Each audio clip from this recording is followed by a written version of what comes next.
Thank you very much. Let's take our seats.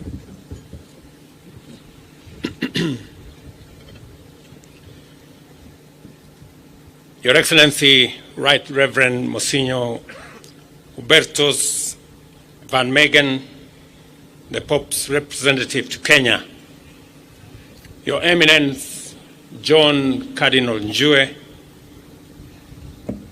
Your Graces, my Lord Bishops, members of the clergy, religious brothers and sisters, dear Kenyans, good afternoon. Hamjambo. Tumsifu Yesu Kristo. Bwana Yesu asifiwe.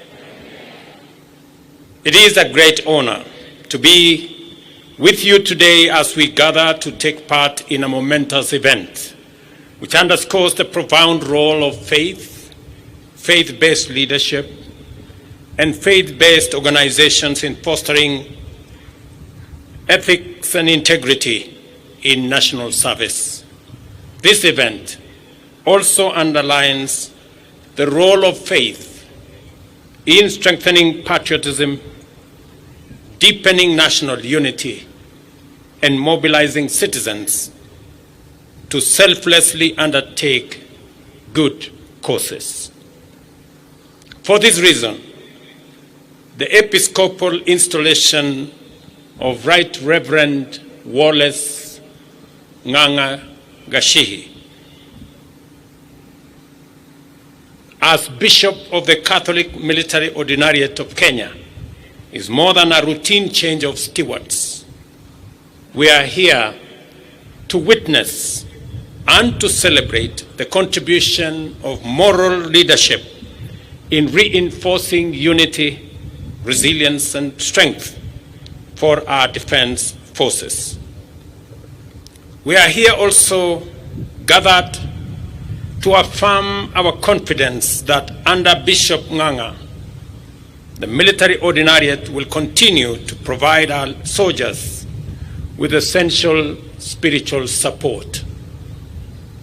Recognizing the high trust vested on the Kenya Defense Forces to defend the sovereignty and territorial integrity of our nation, and to the significant physical, moral, and personal challenges faced by our men and women in uniform in fulfilling their mission, we cannot deny or underestimate faith as a critical source of strength, pillar of motivation, and a basis for enduring resilience.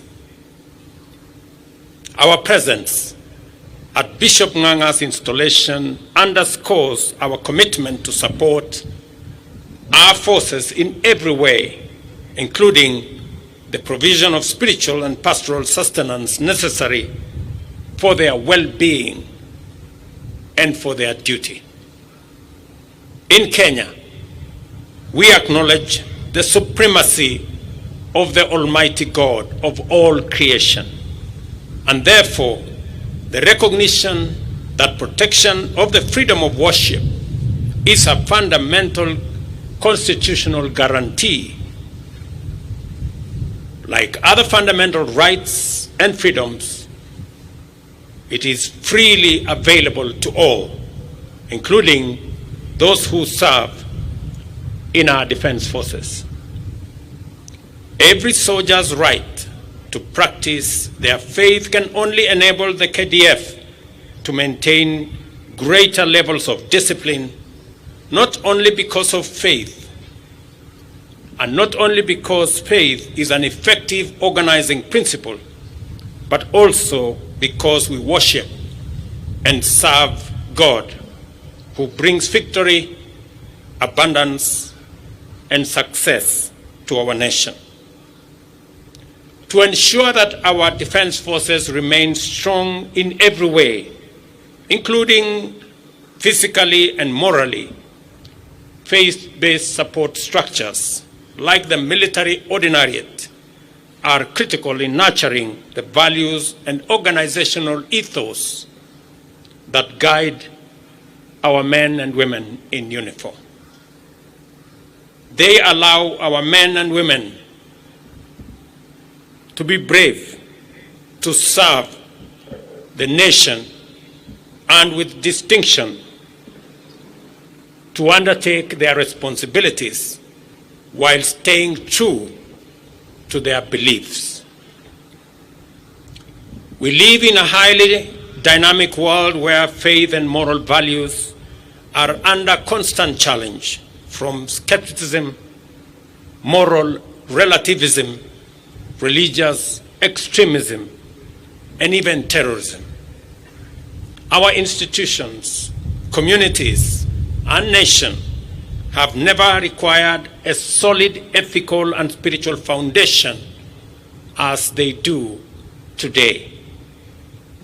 Bishop Nganga's strong spiritual leadership enables our men in uniform and women to navigate their challenges guided by faith, grounded in integrity, and service for a higher moral cause. Throughout the life of our nation, the partnership between the state and religious institutions has been a cornerstone of our nation's strength. The Catholic Church is among the foremost of our partners and continues to complement national strategies to serve citizens in many sectors, including education, healthcare, and provision of psychosocial and pastoral services. I was particularly impressed when the Secretary for KCCB said the Catholic Church believes in support for the poor and vulnerable in our society. Because that is the essence of humanity, to be able to serve those who are underprivileged. Build on mutual respect, tolerance, and moral uprightness. This partnership anchors our society.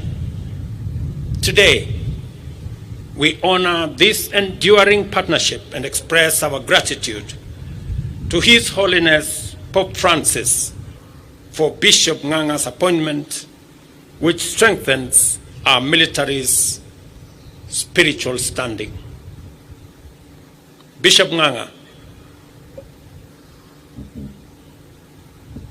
I didn't know you served in Mauritania,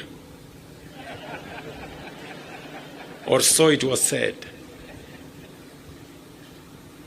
But let me say this, that the military leadership, the generals here and commanders, and myself will continue to modernize the equipments and other facilities and capabilities for our military as we prepare chariots and horses. Because the Bible in Psalms 20, verse 7 says that those who put their trust in chariots and horses, we will always be careful to remember, and please remind us, Bishop Nganga, that that same verse says, but we trust in God. So that even as we prepare the capabilities, the chariots and horses, we be reminded that victory comes from God. Let me also say to the military commanders, officers, and servicemen that it is my prayer that as you undertake the responsibilities of protecting our nation as you serve humanity in Kenya and elsewhere around this world. A service that you have provided with dedication and professionalism, that the words of Matthew 5:9 shall be your portion, that the sacrifices that you make to protect our nation, to keep the peace, the words of Matthew 5:9 that say, blessed are the peacemakers, for they will be called the children of God. That in your sacrifice, in your commitment, in your peacekeeping, that you shall be honored to be the children of God. Bishop Nganga, receive my warmest congratulations and the best wishes of the government and the people of Kenya as you take over this responsibility to look after the spiritual health of our military ordinariate. Your leadership will be vital in guiding those who defend our nation, and I'm confident that under your guidance, the military ordinariate will remain a source of strength for not just our brave men and women in uniform, but their families and to all who work with them. Even in this moment of celebration,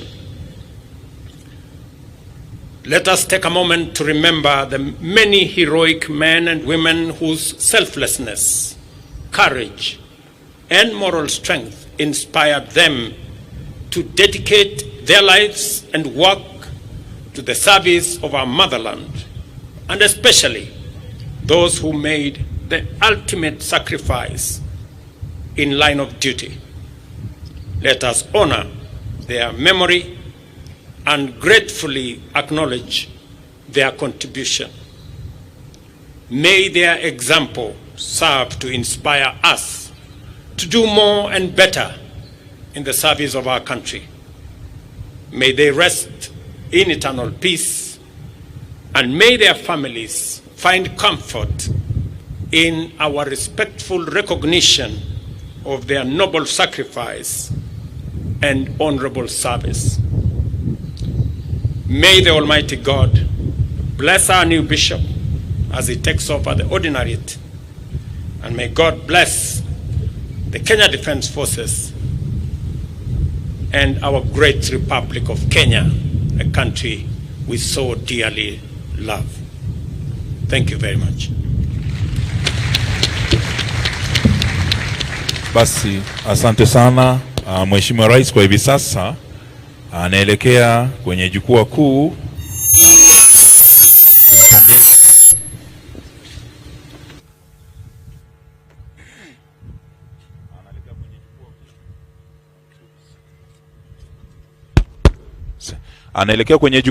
hivi sasa kuendelea kumpongeza askofu mpya wa jimbo la jeshi, Askofu Wallace Ng'ang'a, na anasindikizwa na Balozi Monica Juma. Yupo pale pia mkuu wa majeshi ya ulinzi ya Kenya, Generali Charles Kahariri, na pia katibu wizara ya ulinzi Daktari Patrick Maru Senior Counsel. Baada ya hapo ataweza kujiunga pia kwa picha ya kumbukumbu na wale maaskofu ambao walikuwa wamekwisha elezwa. Kwa hivi sasa wanaendelea kusemezana, na baada ya picha ya kumbukumbu Mheshimiwa Rais ataondoka kwa wakati wake mwenyewe. Wale wengine sote tutabaki mahali tulipo wakati Mheshimiwa Rais itakapofika muda wake wa kuondoka, ili tukaweze kuelekezwa jinsi tutakavyoendelea na ratiba baada ya Mheshimiwa Rais kuondoka. Kwa hivi sasa askari hawa wanaleta viti ambavyo katika picha hiyo ya kumbukumbu.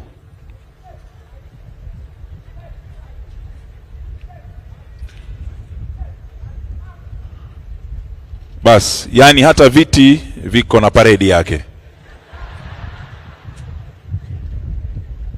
Hakuna kitu tunachobahatisha katika jeshi. Basi hivi tunavyoendelea, tuhakikishe ya kwamba tunabaki mahali tulipo, manake baada ya Mheshimiwa Rais kuondoka nitaweza kutoa ratiba fupi ya jinsi tutakavyoendelea na ratiba yetu. Manake baada tu ya kumaliza picha hii ya kumbukumbu tutaweza kualika nyote kwa kipindi cha maamkuli ya mchana.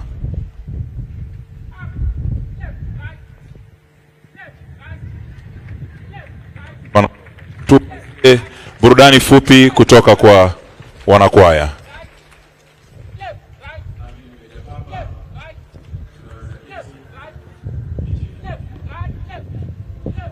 Tunaweza keti, asanteni sana. Thank you very much.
Asante sana Mheshimiwa Rais. Mheshimiwa Rais atarudi kuchukua nafasi yake. Mheshimiwa Rais anarudi kuchukua nafasi yake, kisha msafara wa maaskofu utaondoka. Baada ya hapo Mheshimiwa Rais ataweza kuondoka. Asante sana Mheshimiwa Rais kwa sehemu hiyo ya hotuba na picha ya kumbukumbu. Asante sana.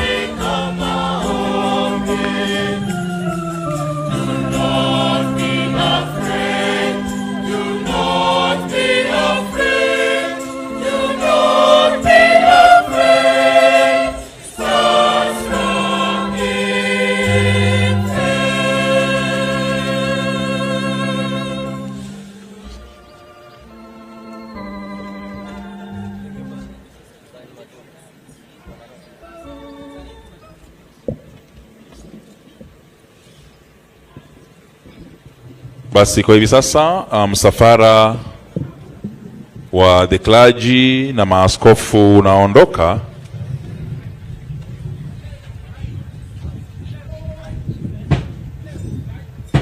Naam.